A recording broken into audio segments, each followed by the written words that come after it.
Okay, so with our lovely Miss B, we are going to work a little bit with some of our loose leash walking. So she just came in not too long ago. She had a nice little potty break. And now we're going to work just a couple little basics. So to warm up with loose leash walking, you can again hold your leash on the same side as the puppy, but I find for a lot of folks sometimes feeding across their body makes it difficult. I find what ends up happening when people are practicing is when they're feeding the puppy, as opposed to being by the side, they're feeding as the puppy steps in front of their legs, and then the puppy starts to think that in front of your feet is where the reinforcement is going to occur. So I typically like to hold my leash. I don't like to wrap it around my wrist. You can if you prefer. The reason behind that is if you wrap the leash around you, you could potentially become injured or again, harm your wrist. If need be, I like to put it on my thumb and then close my fist around the leash. Then I collect it to the length where there is still some give to the gear.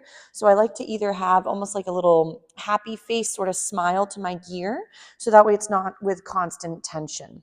So I like to start off with food in the hand that is going to be on the side of the puppy. So we're on the same side together with the reinforcement and the pup. We might take a few steps and then feed again for that lovely being by the leg. So again, a few little steps and then feed again. So this way, as we're taking again just a little bit of practice, this is where in the beginning it might be slow, but it's really great for future, again, building of skills for the loose leash walking. If again you're trying to acquire loose leash walking instantly in the environment you were hoping to go for a walk in, it might be too hard of a scenario. So I would highly recommend to work her, like I had mentioned prior, is in the home, up and down your hallway, from your kitchen to living room area. And you can practice this on leash. If let's say there's a couple too many distractions, or she tends to get a little bit maybe flustered and wanders away. So the leash again is just there for training wheels. It's just helping her learn how to do something. Eventually the leash may not even be on, just like your training wheels eventually might come off. So again, right now we're using the hand to lure the puppy and kind of give her a visual.